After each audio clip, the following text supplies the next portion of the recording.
Anda masih mengikuti www.radiomesra.com.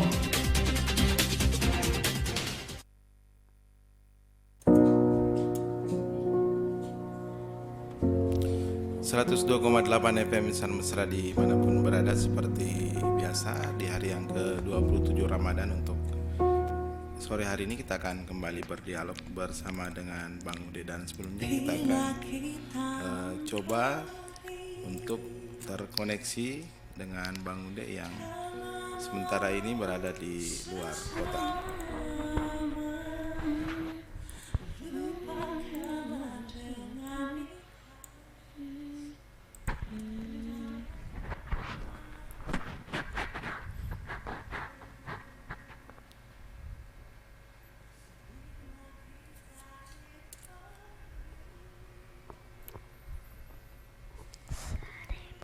Ya, mencoba untuk menghubungkan.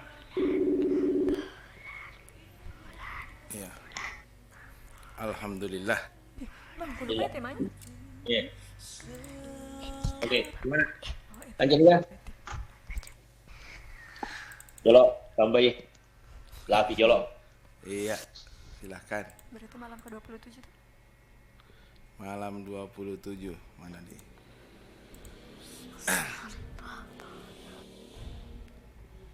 Iya. Gangguan jaringan kayaknya. Pas apa aja senyum? Iya, sudah terkoneksi. Silakan. Nurjannah. Halo. Mulai nih, Bang. Assalamualaikum Assalamualaikum warahmatullahi wabarakatuh. Waalaikumsalam warahmatullahi wabarakatuh. Insan Mesra dimanapun berada, kembali lagi kita berjumpa di program Tolong, Obras, Pak Taiko. obrolan sore Ramadan bersama dengan Bang Ude, walaupun secara virtual ya Bang Ude. Iya. Agak bagus pembahasan ini. Bukan apa bidangku. Tapi bingung Osna. Hah? Bingung Ada Osna. sih? Tidak sampai ketanya di situ. Garu bawan nih. Bampa bawa Ada gitu nanti ilmunya, bampel loh. Asal aja dibangun Jangan nih ragu. sama Pak Aldi, Pak Chandra, Ahmad tuh. Aman nih. Seperti biasa setiap Betul hari dibangun, selama Ramadan kita akan membahas tema-tema menarik seperti tema yang akan kita bahas pada sore hari ini terkait apa ya? Etika berpolitik dalam Islam. Ya, di situ ada hoaks dan kecurangan atau tolak Ujaran dengan kebencian. money politik. Ya, Ujaran kebencian, money politik. ujaran kebencian, ya. Untuk Insan Mesra dimanapun berada, Anda dapat bergabung bersama kami melalui akun Facebook Mesradio Parepare, mengajukan pertanyaan melalui kolom komentar, atau dapat langsung menghubungi kami melalui telepon atau WhatsApp di 0853 9535 0907. Sebelum kita memulai dialog kita yang sepertinya akan sangat seru pada sore hari ini, terlebih dahulu kita dengarkan Ananda Zikri untuk melantunkan ayat suci Al-Quran. Silahkan. أعوذ بالله من الشيطان الرجيم ولو ترى إذ المجرمون ناكسوا رؤوسهم عند ربهم ربنا أبصرنا وسمعنا فارجعنا نعمل صالحا إنا موقنون ولو شئنا لآتينا كل نفس هداها ولكن حق القول مني لأملأن جهنم من الجنة والناس أجمعين فذوقوا بما نسيتم لقاء يومكم هذا إنا نسيناكم وذوقوا عذاب الخلد بما كنتم تعملون إنما يؤمن بآياتنا الذين إذا ذكروا بها خروا سجدا وسبحوا بحمد ربهم وهم لا يستكبرون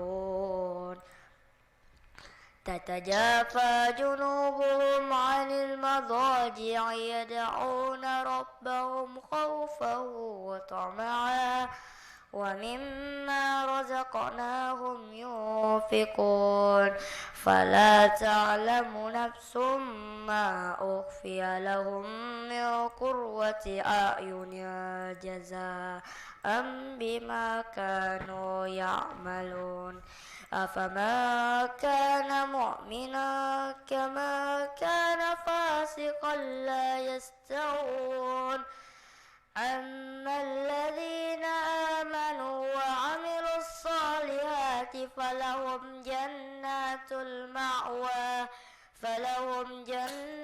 المأوى نزلا بما كانوا يعملون وأما الذين فسقوا فمأواهم النار كلما أرادوا أن يخرجوا منها أعيدوا فيها وقيل لهم ذوقوا عذاب النار الذي كنتم به تكذبون صدق الله العظيم. Sadaqallahul azim. Azim. Ya, itu tadi lantunan ayat suci Al-Quran yang dibacakan oleh Nanda Zikri. Selanjutnya kita dengarkan dulu Fadilah malam ke-27 yang akan disampaikan oleh Bang Ude sebelum kita berbincang lebih jauh terkait politik Etika dalam Islam. Ya. Oke, baik, kita sama-sama. Bismillahirrahmanirrahim. Assalamualaikum warahmatullahi wabarakatuh. Waalaikumsalam warahmatullahi wabarakatuh. Ada. Alhamdulillah wa syukurillah wa la hawla wa la quwata illa billahil aliyyil azim. Amma ba'du. Insya mesra di mana saja berada, kita bersyukur kepada Allah oleh karena kita masih dipertemukan pada hari ini dalam keadaan sehat walafiat. Malam ke-27 dengan tema etika berpolitik dalam Islam. Di situ ada hoax, kemudian menolak money politik dan ujaran kebencian. Dengan fadilah sebentar malam, yakni siapa yang beribadah karena iman dan takwa kepada Allah, maka dia nantinya akan lewat di atas sirat seperti kilat yang menyambar. Jadi padahal kita tahu dalam sejarah itu, dalam hadis digambarkan bahwa titian siratal mustaqim itu adalah satu rambut dibelah 7. Itu perumpamaan ya, begitu tipisnya. Tapi menurut penjelasan Quraisy Shihab bahwa titian siratal mustaqim itu dia seperti jalan tol juga, artinya bebas hambatan bagi yang bagus amalnya. Tapi yang amalnya tidak bagus itu seperti satu rambut dibelah 7 tipis, ya, gitu maksudnya. Kemudian titian siratal mustaqim itu menurut riwayat itu panjangnya 500 tahun perjalanan baru sampai.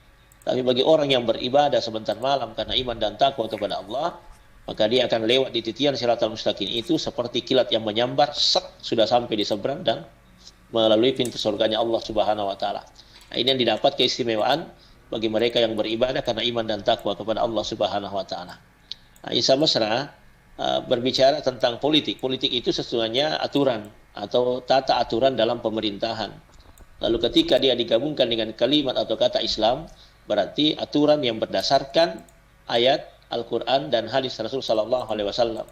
Sebagaimana politik dalam Islam itu dikembangkan oleh Rasul Sallallahu Alaihi Wasallam, pertama itu dengan cara yang bijaksana, mengajak orang masuk ke dalam Islam itu dengan cara bijaksana, bukan dengan kekerasan. Tapi pada akhirnya terjadi kekerasan itu pun karena perintah Allah. Oleh karena umat Islam tidak ingin ditindas, tetapi Allah langsung perintahkan, perangilah orang-orang yang kafir dan memerangi kamu. Artinya bukan Islam yang mendahului, tetapi mereka mendahului untuk melakukan konfrontasi dengan mereka. Sehingga Islam bangkit untuk membela dirinya dan agamanya. Maka ketika itu pemerintahan diatur menurut Al-Quran dan hadis Rasul Sallallahu Alaihi Wasallam, sehingga dulu tidak ada perbedaan pendapat karena mereka langsung bertanya kepada Rasul Sallallahu Alaihi Wasallam sebagai sumber aslinya dari Al-Quran dan apa yang dilapaskan oleh Rasul Sallallahu Alaihi Wasallam sebagai hadis. Oleh karena itulah, maka kalau ini kita pahami berpolitik dalam Islam, ya, tentu memang sudah jauh dari yang namanya politik kotor, sudah jauh dari ujaran kebencian, sudah jauh dari money politik, sudah jauh dari berita hoax. Tetapi dalam Islam, dalam berpolitik, sebagaimana digambarkan oleh Sayyidina Umar Ibn Khattab waktu menjadi khalifah, itu murni ya, ketika pengangkatan khalifah itu dipilih berdasarkan bagaimana kedekatan dia dengan sahabat, dengan Rasul Sallallahu Alaihi Wasallam. Pertama Abu Bakar, ketika Nabi meninggal dunia, tidak ada sahabat yang mempercayai, bahkan Umar tidak percaya kalau Nabi meninggal dunia. Lalu ketika disampaikan oleh Abu Bakar bahwa Rasulullah adalah manusia biasa dan dia juga meninggal dunia, yang tidak mati adalah Allah Subhanahu wa taala. Kalau kau menyembah Nabi, maka Nabi sudah meninggal, tetapi kalau kau menyembah Allah, maka Allah tidak akan pernah meninggal dunia. Barulah Umar Ibn Khattab tenang. Dan dalam pemerintahan Umar Ibn Khattab, ini politiknya, bahkan ketika anaknya Umar Ibn Khattab, Abdullah bin Umar, itu masuk dalam kandidat pemilihan khalifah pengganti beliau, termasuk Utsman bin Affan, maka sebelum Umar meninggal dunia, beliau berpesan kepada Abdurrahman bin Auf. Apa kata Umar? Ya Abdurrahman, anakku Abdullah bin Umar ternyata ikut menjadi kandidat untuk memilih dan dipilih sebagai khalifah. Tetapi saya berpesan, anakku Abdullah bin Umar cuma bisa memilih dan tidak boleh dipilih. Lalu sahabat protes, kenapa tidak bisa dipilih? Apa kata Umar? Engkau akan memilih anakku karena dia adalah anak dari Umar Ibn Khattab, seorang khalifah yang memerintah sekarang. Andai kata aku tidak memerintah, bukan sebagai khalifah, maka boleh saja kau pilih. Tapi karena saya khalifah, maka pasti sedikit banyaknya kau akan berpihak kepada anakku, karena bukan anakku yang kau lihat, yang kau lihat adalah saya sebagai khalifah waktu itu. Yeah. Itulah dasar politik yang ditanamkan oleh Umar Ibn Khattab dalam kaidah bahwa pasti ada hubungannya ketika seorang pemimpin lalu anaknya pun akan ikut menjadi pemimpin. Itu erat sekali kaitannya, sehingga Umar sudah membatasi di situ. Itu yang dilakukan dalam politik Islam. Demikian. Ya, tapi Bang Ude sangat kontra kenyataannya yang terjadi di Indonesia.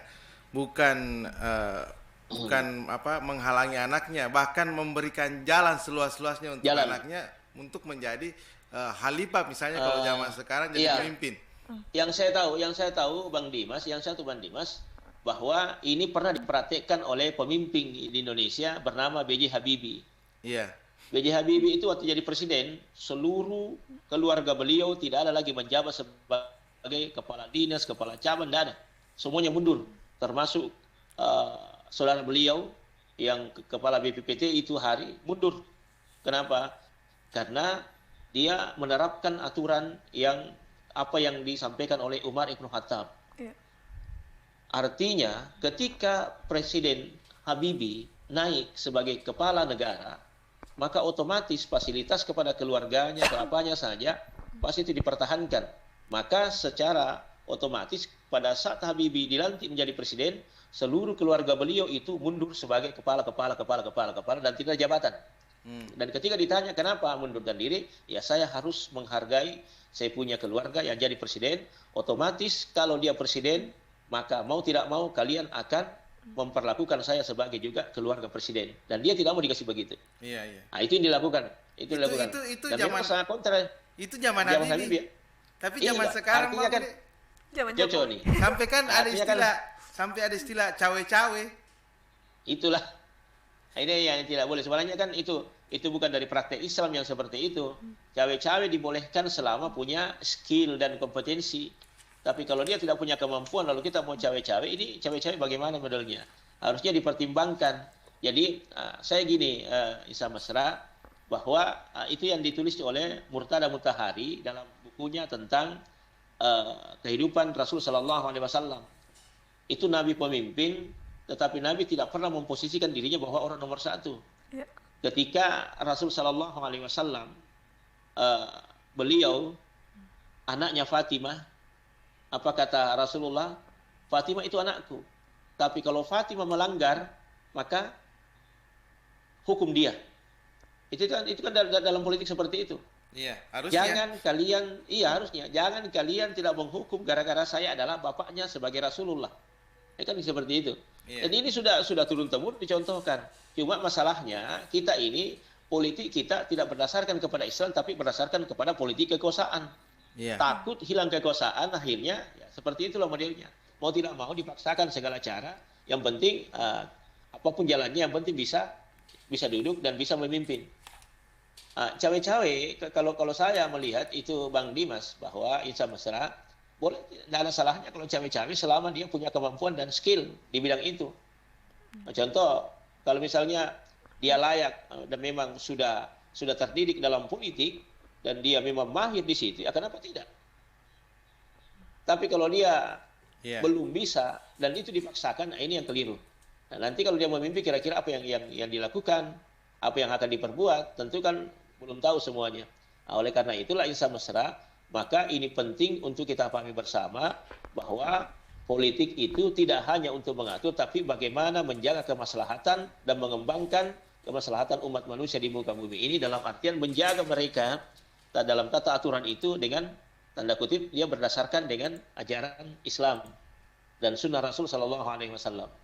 Makanya itulah agama selalu mengatakan, sebelum jadi pemimpin, pahami dulu agama. Kalau engkau memahami agama dan memimpin, maka engkau akan bijak menentukan pilihan di situ. Oke. Ya, Bang Ude, ada pertanyaan yang masuk di kolom komentar dari Taufik Akbar. Bagaimana pandangan Ustadz terkait mekanisme dan sistem perpolitikan di Indonesia, utamanya di PARE, studi kasus sistem politik yang telah terlaksana tanggal 14 kemarin, dan berapa persen penilaiannya?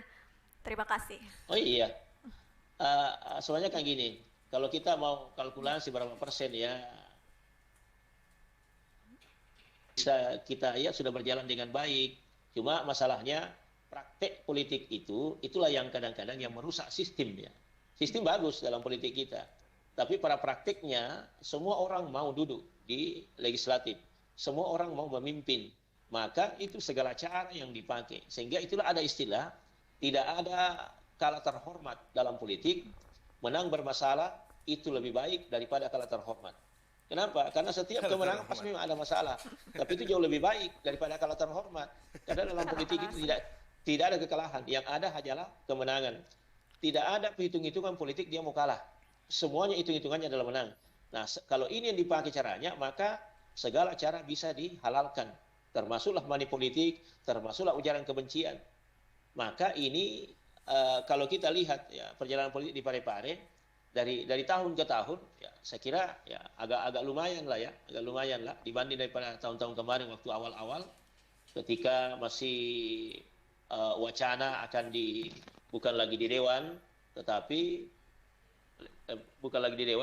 dia digelendingkan di keluar daripada anggota dewan itu, sehingga Bapak Ibu hadirin insan mesra bahwa politik kita dalam tahun itu meningkat jauh lebih baik lagi, sehingga apapun yang kita lakukan maka sesungguhnya itu selalu berdasarkan kepada motivasi untuk mengembangkan diri dalam berpolitik, dan itu bisa kita kasih nilai ya, kalau bisa kita anggap ya 60-40 lah, itu jauh lebih baik daripada tahun-tahun kemarin. Dari segi kejujuran mungkin sudah agak bagus, dari segi penyampaian visi misi sudah bagus, cuma yang belum bisa hilang adalah itu money politik. Itu ya yang kita bisa. Oke, demikian. Oke, kayaknya Bang udah ada keperluan. Menghilang dulu sebentar ya. Insan mesra, sambil menunggu Anda bisa gunakan teleponnya di 0853 9535 0907. Ya, atau mungkin di WhatsApp ada juga. Ada pertanyaan selanjutnya dari Ibu. Ya, silakan. Bagaimana cara mengatasi ketakutan akan kematian? Mengatasi itu fobia sebenarnya, fobia seperti itu. Dan fobia semua mati. Orang sebenarnya takut mati. Tidak ada orang berani mati. Alena kayolo, idi kemunri, alena kayolo. Tidak ada. Artinya gini, bahwa orang yang takut mengalami kematian itu pertama karena memang semua orang yang mati tidak ada yang kembali. Itu dulu. Ya, ada nggak orang yang mati kembali lagi untuk menyatakan dirinya bahwa saya sudah meninggal, baru saya seperti ini modelnya? Enggak. Yang kedua, kita masih kabur tentang kehidupan yang sesudah mati. Meskipun ya banyak dalil, banyak riwayat, banyak hadis yang menjelaskan penafsiran ulama tentang bagaimana kehidupan alam kubur, dan itu masih terbayang kepada kita, wah seperti ini modelnya, ya. Kemudian yang ketiga, kita kadang-kadang takut menghadapi kematian memang karena tidak ada persiapan. Apa yang harus saya persiapkan menuju kepada kematian? Tidak ada bekal saya. Orang mau berangkat ke Makassar, itu harus punya bekal dulu. Ya, kalau tidak ada bekal kita takut. Tetapi selama ini ada pemahaman agama yang baik, yang pertama bahwa kullu nafsin za'iqatul maut, bahwa semua orang yang bernyawa pasti akan mengalami kematian, ya mau tidak mau. Kita sudah tawakal kepada Allah Subhanahu wa taala. Yang kedua, bahwa kehidupan akhirat itu adalah sesuatu yang nyata. Kehidupan akhirat sesuatu yang abadi. Kita ini kalau mau lebaran ya sibuk mikirin mudik lebaran, tapi terkadang kita tidak pernah sibuk mikirin bagaimana mudik ke kampung halaman yang sesungguhnya namanya akhirat. Coba kalau kita mudik, tukarlah uang 1 juta, uang 2.000 karena mau dibagi di kampung. Belilah kita segala macam makanan untuk dibagi di kampung. Tapi kita tidak pernah bagaimana mempersiapkan bekal kita menuju mudik yang sesungguhnya adalah menuju akhirat. Karena itulah kampung halaman kita. Kalau yang kita di sini kan itu kan tidak kekal dan tidak abadi. Semuanya adalah merupakan persinggahan saja.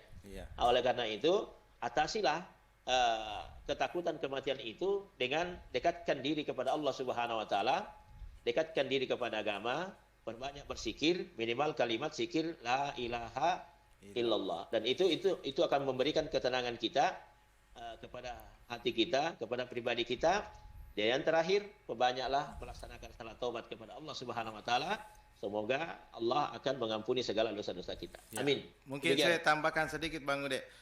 Kenapa kita jadi takut mati? Karena kita membayangkan hal-hal yang ngeri setelah kematian. Kita bisa lihat ada orang yang rela bom bunuh diri dan tidak takut mati karena dia membayangkan dianunya surga dan sebagainya, ya, meskipun ada yang salah pemikiran soal itu. Iya, itu motivasi sebenarnya. Itu apa istilahnya? Karena selalu mengatakan bahwa kalau saya bunuh diri saya masuk surga. Itu kan apa istilahnya ini? Memplesetkan ajaran agama, ya. Apa yang dibelanya? Kalau di zaman Rasul Shallallahu Alaihi Wasallam tidak ada sahabat yang takut mati. Bahkan ada beberapa sahabat yang tidak bisa menyentuh tanah karena tertusuk tombak dan panah, sehingga mereka tidak bisa menyentuh tanah karena mereka terhalang tombak itu dengan anak panah pada tubuhnya. Dan mereka gembira, tidak, karena yang dibelanya bersama dengan Rasulullah mengatakan orang yang mati dalam medan perang adalah jihad fisabilillah dan mereka adalah pahalanya surga. Nah, tapi kalau kita misalnya bom bunuh diri misalnya, itu harus dipertanyakan kembali. Apa yang kita bela, siapa yang kita lawan, itu harus diperbaiki dulu pemahaman kita, sehingga jangan kita keliru memahami bahwa dikit-dikit bunuh diri masuk surga. Maksud saya Bang Ude bukan tindakan itu, tapi harapan mereka setelah kematian, makanya mereka mau. Padahal sebenarnya banyak berpikir kalau tubuh hancur kan sakit. Bang Dimas. Beda itu yang namanya ajaran dengan doktrin. Doktrinnya yang membuat mereka. Doktrinnya yang main di sini. Makanya itu tidak boleh kita jadikan sebuah landasan hukum yang real bahwa harus seperti itu. Itu doktrin, ya, doktrin dalam agama. Kalau doktrin agama yang bagus itu adalah ketika melaksanakan nilai ibadah. Tapi kan doktrin juga itu adalah ibadah untuk bunuh diri. Padahal yang dibunuh mereka orang tidak bersalah. Kemudian doktrinnya itu mereka di luar daripada dia adalah kafir nyata baginya. Padahal agama tidak seperti itu. Tetapi kita harus saling menghargai. Oke. Kita terima telepon terlebih dahulu. Iya. Silakan Pak, nggak usah dikocok Pak. Iya. Assalamualaikum warahmatullahi wabarakatuh. Waalaikumsalam warahmatullahi wabarakatuh. Bang Aldi. Masih di Bangapara Lembang. Oke Pak Aldi, silakan. Jadi begini, kalau Jumat subuh itu seperti tilawah ya kemarin. Jadi kalau mendekati misalnya subuh, ada lagi kibaran, wah tidak ada Pak Imam ini. Iya, ada yang bilang, tidak sempurna lagi salat subuh ini, karena tidak ada yang hafal nih. Iya. Tilawah. Seolah-olah itu merupakan satu wajib. Jadi ada juga jemaah yang bilang, ini pada yang saya kok tiga rakaat. Ada juga yang bilang kurang sempurna kalau tidak baca alif lam ya bagaimana ya alif lam tanzil. Iya. Oke. Iya. Ya, jadi Pak Aldi insya mesra, sujud tilawah itu bukan kewajiban, dia hanya sunnah. Cuma memang Nabi lebih banyak melaksanakan itu, bahkan ada riwayat menjelaskan Nabi tidak pernah meninggalkan itu sujud tilawah. Karena sujud tilawah itu adalah ketika kita sujud tidak ada perbuatan seorang hamba kepada Allah yang paling ditakuti oleh setan adalah ketika dia sujud kepada Allah Subhanahu wa taala. Jadi itulah kenapa ada isyarat sujud tilawah Jumat subuh, karena setan itu sangat takut, bahkan berhambur setan itu lari ketika dilaksanakan namanya sujud tilawah. Nah, itu modelnya. Tapi itu bukan kewajiban. Dan tidak boleh kita menganggap bahwa ketika tidak sujud tilawah lalu sholat subuh kita tidak sempurna. Tetap sempurna sholat subuhnya, karena yang dihitung sebagai kewajiban adalah 2 rakaat. Kenapa yang 1 rakaat itu langsung sujud? Ya karena setan tidak berani mendekat dan takut setan mendekat ketika kita dalam keadaan sujud kepada Allah Subhanahu wa taala. Jadi mau dia sholat subuh 2 rakaat itu sempurna, mau pakai sujud tilawah tidak ada masalah, ataukah tidak melaksanakan sujud tilawah pun tidak ada masalah. Ya, karena tidak bisa dipaksakan. Tapi mau kurang-kurang itu malakna. Ya, kalau misalnya dia tidak hafal, masa mau dipaksakan mau tidak hafal? Yang seperti itu. Ataukah dia hanya hafal sepotong? Ya, tidak perlu juga. Artinya sempurnakanlah salat subuhmu, karena yang dilihat itu adalah 2 rakaat itu adalah salat subuhnya. Itulah yang disebut dengan salat subuh. Adapun yang sujud tilawah itu kan tidak tiap malam, tetapi hanya setiap malam Jumat, karena itu adalah Jumat. Malam kemuliaan di sisi Allah Subhanahu wa taala. Ya. Jadi tapi tidak Bang masalah. Ude, tapi bacaan sujudnya bacaan normal. Tidak ada bacaan lain. Normal. Ada, dibaca dulu yang namanya bacaan sholat kita, subhana rabbil a'la wa bihamdi 3 kali, baru dibaca sajada wajhiya lillahi fataras samawati dan seterusnya. Jadi itu tetap dibaca tambahannya. Tapi kalau tidak mampu membaca itu, cukup sampai di situ saja, karena itu bacaan sholat seperti itu adalah sunnah hukumnya. Ataukah meniatkan saja ikut kepada imam. Jadi jangan dipaksakan kalau memang tidak hafal, tetapi tetap berusaha untuk menghafal daripada surat sajadah. Yang sempurnanya itu biasanya itu alif lam tanzil, lalu pasangannya itu hal ata alal insanu hinu minad dahri lam yakun syai'an maskura. Itu yang pasangannya. Tapi kalau misalnya waktu mepet, ada hal-hal yang misalnya melampaui itu cara main cepat, orang cepat misalnya, dan itu waktunya singkat, maka boleh itu surah sajadah dibagi 3. Dibagi 3 saja. Jadi tidak usah disempurnakan, dipasangkan dengan hal ata alal insanu hinu minad dahri lam yakun syai'an maskura. Tidak usah dipasangkan. Cukup surah sajadah saja dibagi 3. Tapi sempurnanya tatajafa junubuhum, tetap itu dibaca. Tapi Bang Ude, tapi memang itu harus di rakaat pertama ya, di rakaat kedua tidak boleh, atau seperti apa, atau tergantung? Di rakaat pertama saja, wahum la yastakbirun, langsung sujud, tidak ada lagi ruku, langsung sujud. Begitu bangkit langsung dibaca tatajafa junubuhum anil madaji yad'un. Ya, jadi tetap dibaca Al-Fatihah 2 kali itu. Kecuali pada saat di rakaat kedua itu tidak dibaca Al-Fatihah, langsung disambung saja tatajafa junubuhum anil madaji yad'una rabbahum khaufan wa tama'an wa mimma razaqnahum yunfikun. Kemudian itu dibagi 3, waman azlamu mimman. Boleh di situ berhenti, kemudian langsung ruku dan sujud. Sudah itu bangkit, kemudian dibaca lagi Al-Fatihah, disambunglah sambungannya sudah sajadah, kemudian kunut, kemudian sujud terakhir langsung tahiyat langsung selesai.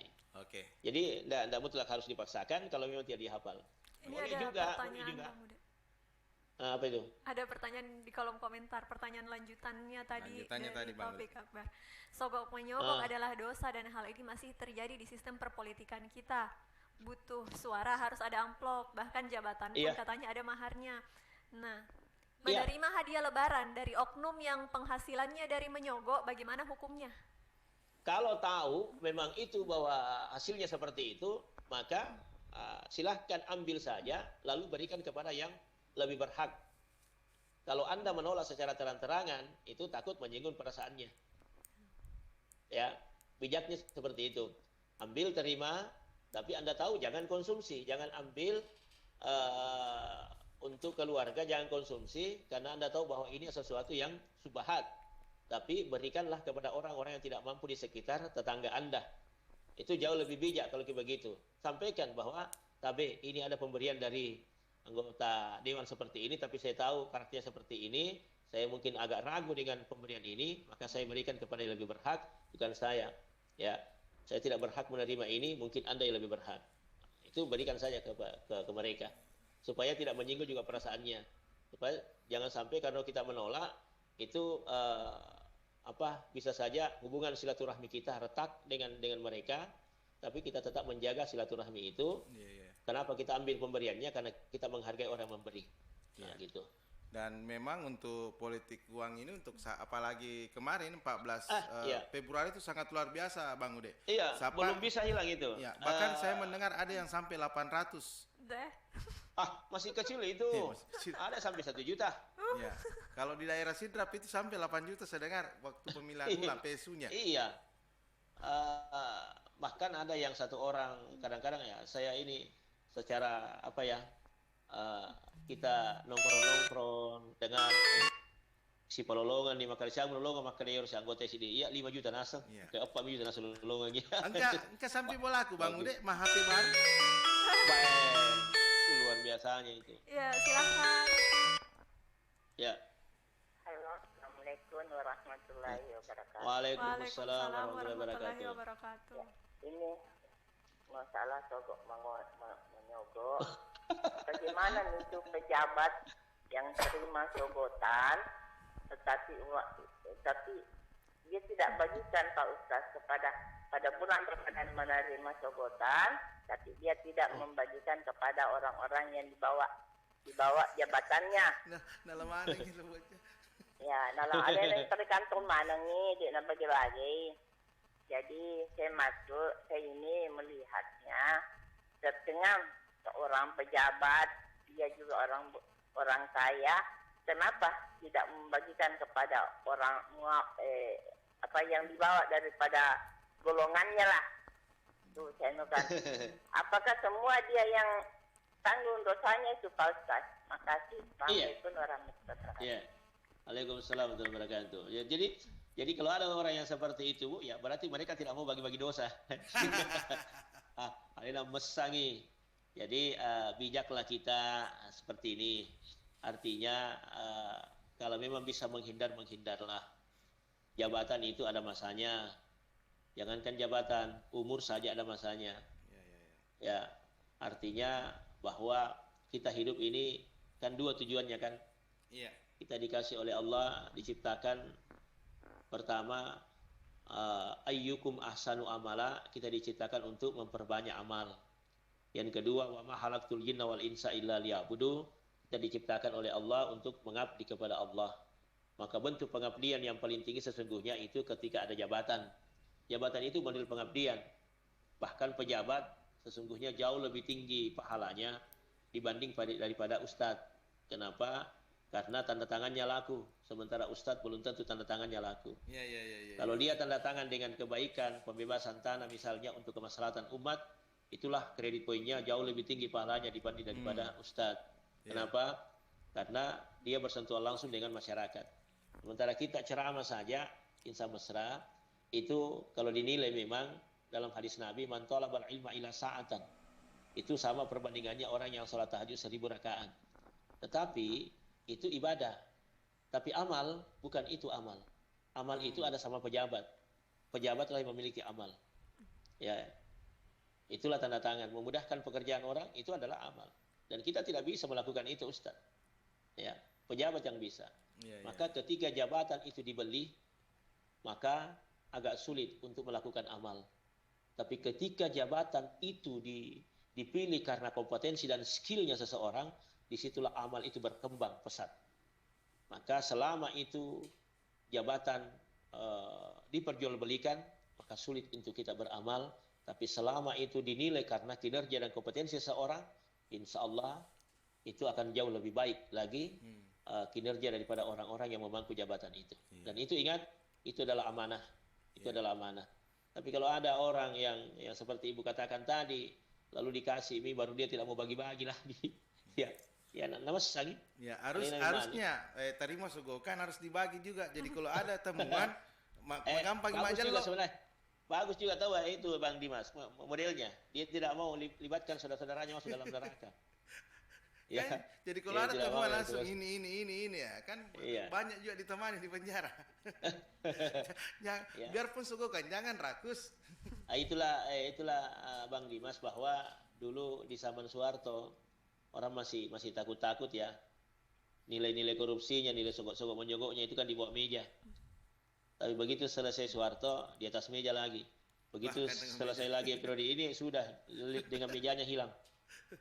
Jadi susah memang ya, karena ini sudah membudaya di tengah masyarakat kita bahwa segala sesuatu lahirlah yang namanya apa istilahnya itu dalam kajiannya Prof. Bismar Siregar mantan Kejaksaan Agung, lahirlah UUD ujung-ujungnya duit. Lahirlah Sumatera sumut itu semua urusan mesti uang tunai.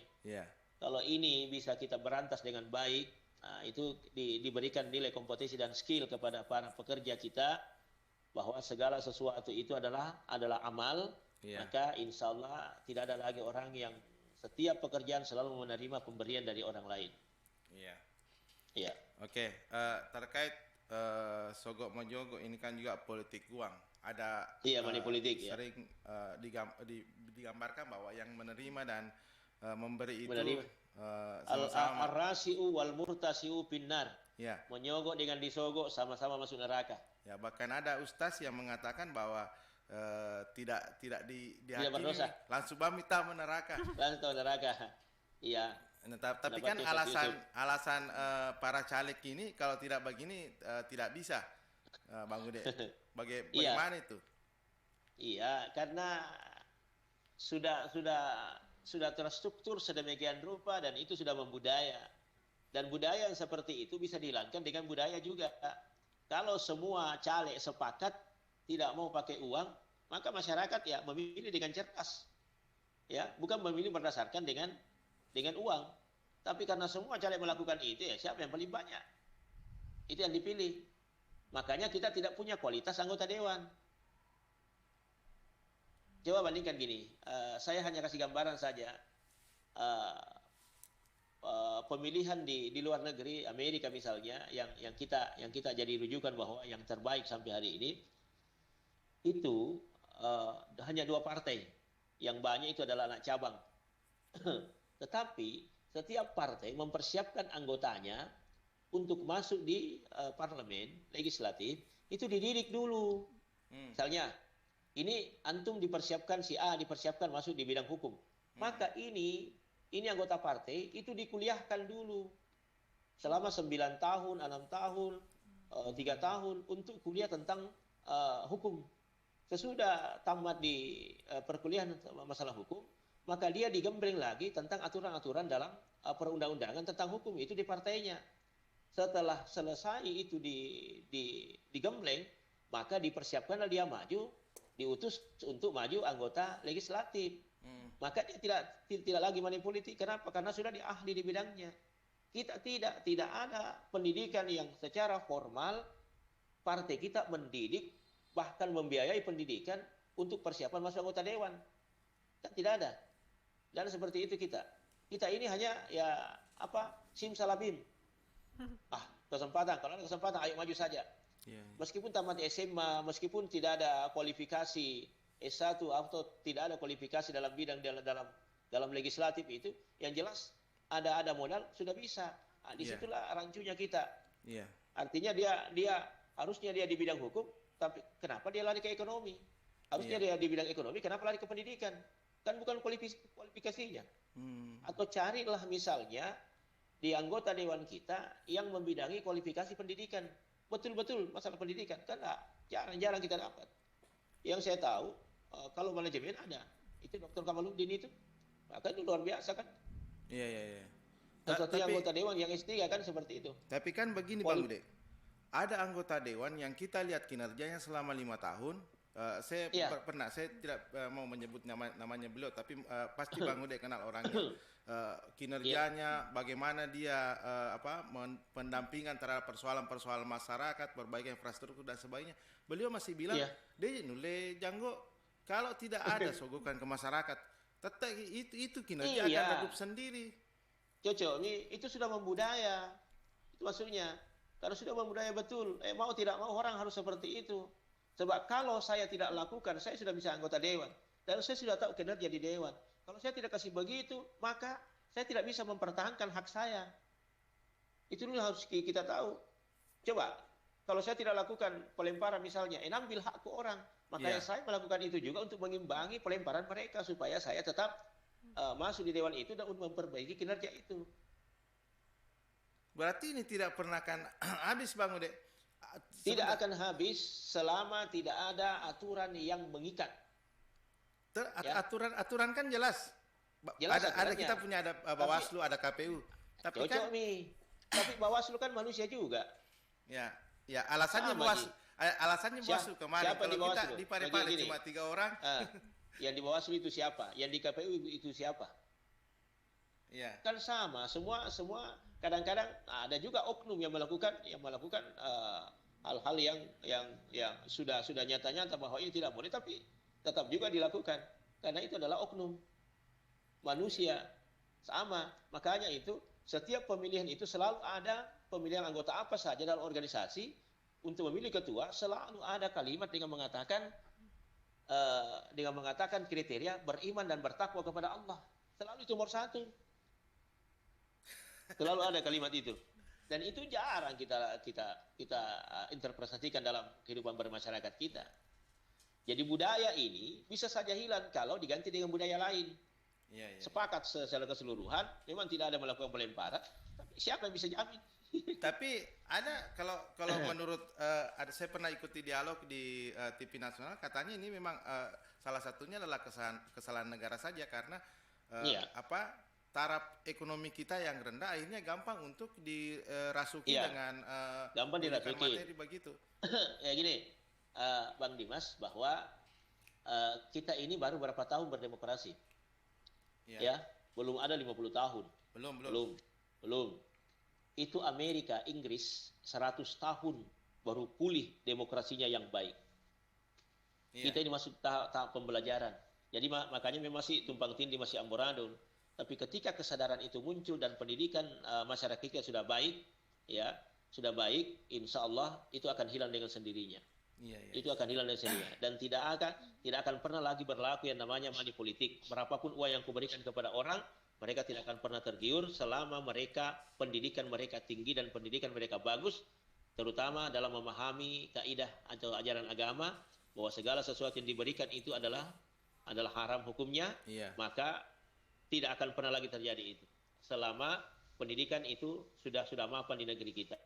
Tapi selama pendidikan masih seperti ini, masih tumpang tindih, lebih banyak kepentingan, maka tidak akan pernah hilang itu. Iya. Mungkin pun generasi seperti Jannah mungkin belum terlalu terpikir. Tapi generasi kita dan ke atas itu kan berpikir sagam plona.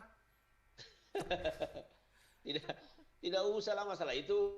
Ustadz saja banyak begitu. Lah beka. Padahal jelas agama menerangkan. Iya, agama mengajarkan. Tapi terkadang kan ada saja orang-orang yang oknum saja seperti ini. Terkadang ada juga kalau mau dipanggil pergi ceramah, ya kan berhitung-hitung dulu. Padahal sesungguhnya itu kan yang namanya balik itu kan ibadah sosialnya harus tinggi seperti itu kan. Memberikan pencerahan, bersyukurlah karena kita dipercaya. Tapi kalau ada dispensasinya yang diberikan, ada kompensasinya yang diberikan, saya kira itu adalah bentuk penghargaan, tapi bukan itu bayaran. Karena tidak ada orang yang mampu membayar ilmu. Oke. Pertanyaannya ada pertanyaan? Di kolom komentar dikasih. Tidak ada, di WA juga belum ada, jadi lebih baik saya yang bertanya. Iya. Kutano Jannah. Karena saya baru 2 kali mengikuti pemilu. Pertama di 2019 sama yang baru-baru ini, jadi saya tidak terlalu paham sebenarnya bagaimana suasana pemilu sebelum-sebelumnya. Tapi buat saya pribadi sebagai pemilih pemula. Kaget Kak Ustadz dengan apa itu? Ini pendukungnya saling serang. Wah iya. Jadi bagaimana ceritanya? Ya, kita harus menyikapi itu. Pendukung itu kan begini. Sama-sama sebar hoax. Iya. Sebenarnya kita pendukung tidak usah terlalu euforia, ya. Karena pendukung itu ya kalau misalnya dia tetap wanti-wanti mempertahankan apa yang didukungnya, ini yang kadang-kadang mengalami fanatisme buta. Iya. Artinya ia lagi mati ini pendukungnya. Iya. Sementara yang didukung ya kadang-kadang tidak memperhatikan apa yang kita lakukan. Ya, bisa jadi selesai di meja makan. Iya. Ya, segala sesuatu apapun ya kalau kita cedera sedikit ya selesaikan di warung kopi, selesai. Itu digembirakan saja padahal tidak sebanding dengan perjuangan kita sesungguhnya. Jadi kita itu mendukung sesuatu, mendukung orang, itu kan dilihat kapabilitasnya. Oh, ya saya dukung ini kenapa? Karena memang betul-betul dia bisa mewakili saya. Yang kedua, saya dukung orang ini karena memang dia punya ilmu ke sana. Yang ketiga, saya dukung orang ini, saya berharap bahwa dia bisa merubah wajah Parepare misalnya. Yeah. Itu kan harusnya seperti itu yang kita lihat ya. Di samping melihat memang kompetensinya ada, di samping memang dia memang punya kekuatan untuk bisa merubah keadaan, ya kita menaruh harapan di situ.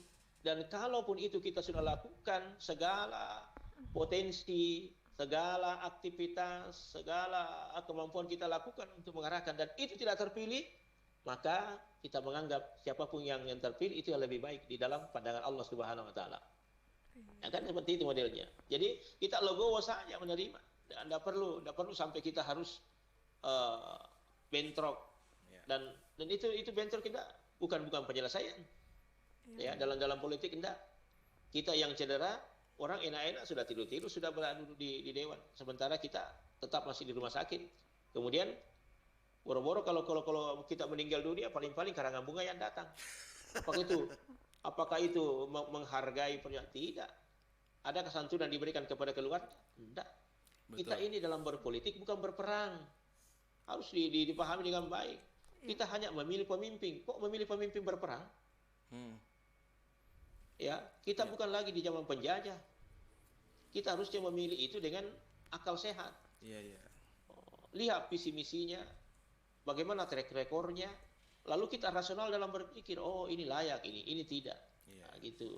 Memang ada yang salah dengan kita. Pesta demokrasi yang seharusnya pesta itu kan harus gembira, justru malah sebaliknya, jadi bencana. Jadi Bang Dimas, iya resangnya pesta, pada mumpi ko menonton orkes biasa. Ya, asalangan kemarin aku boting aku angka orkes na tateman laga tuh. Oh iya. Imo pernah kata nih tadi ada pesta maka ada happy.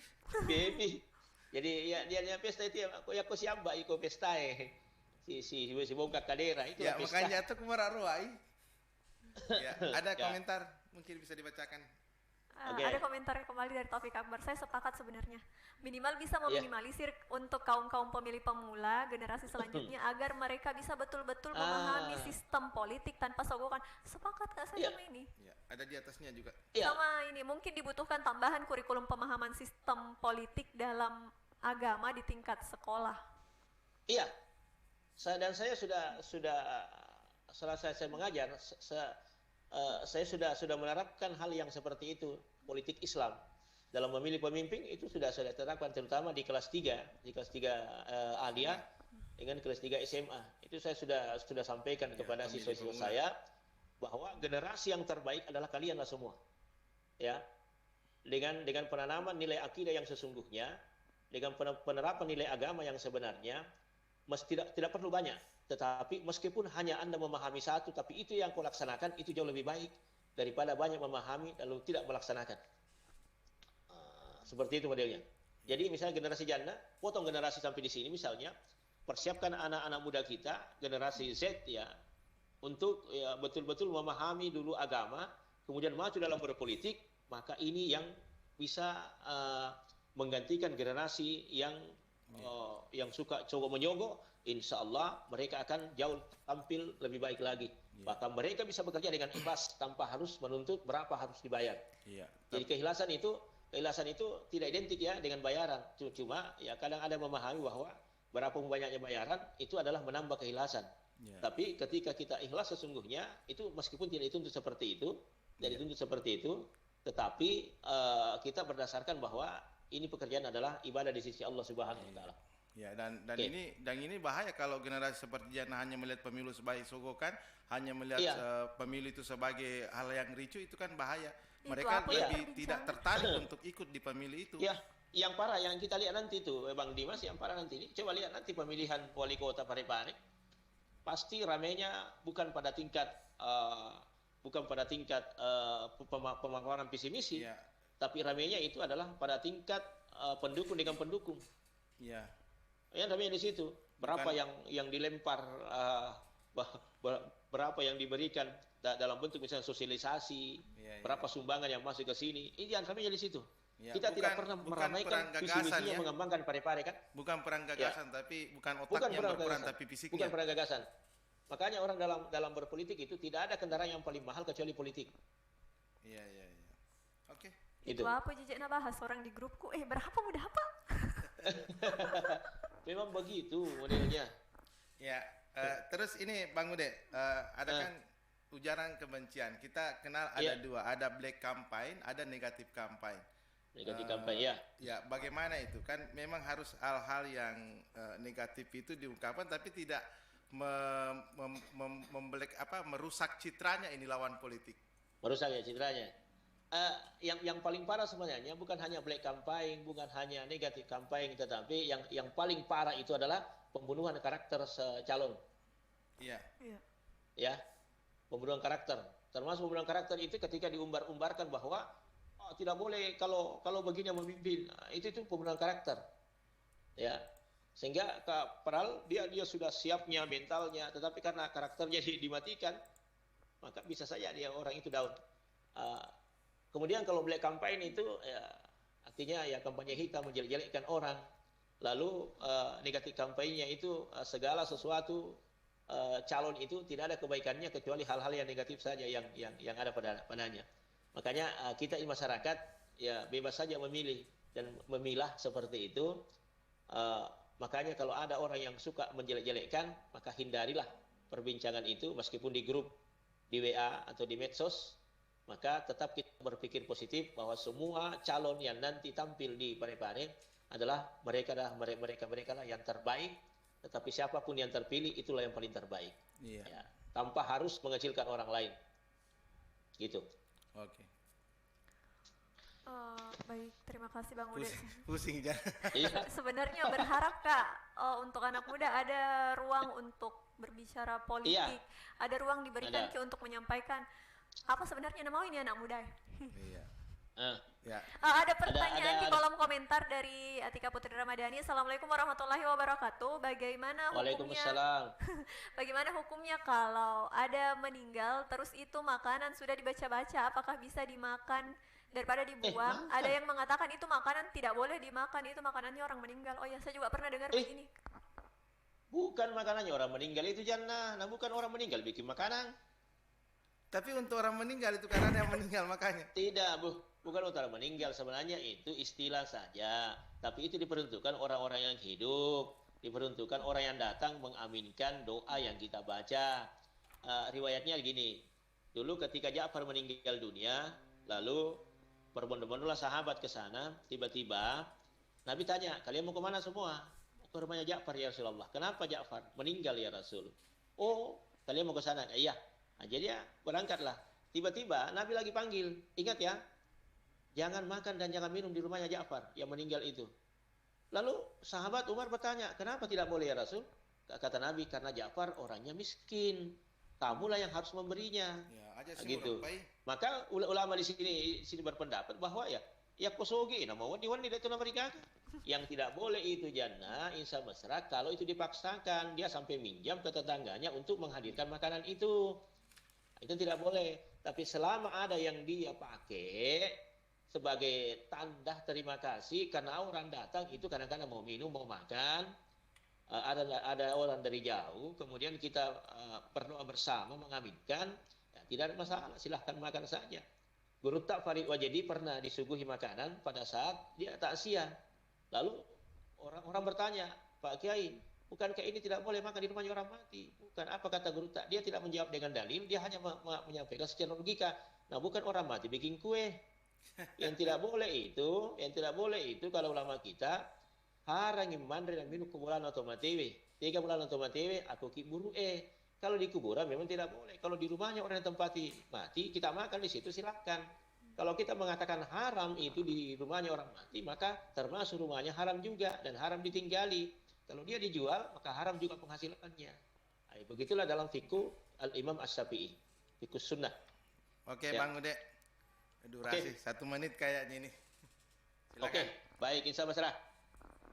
Sebentar lagi kita berada pada amalan ke-27, maka insya Allah tema yang diusung oleh pemerintah Kota Parepare dari Kementerian Agama Kota Parepare, yakni adalah etika berpolitik dalam Islam, ujaran kebencian, tolak ujaran kebencian, tolak money politik, dan tolak black campaign.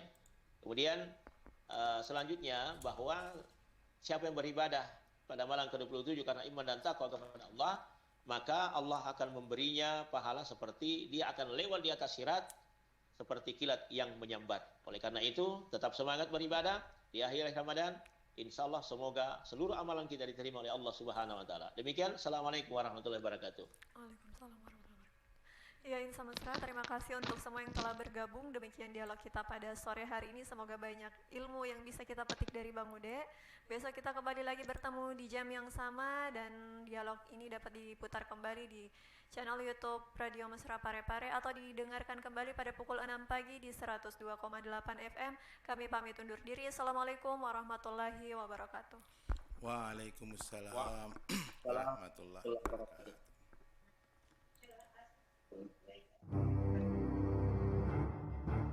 www.radiomesra.com.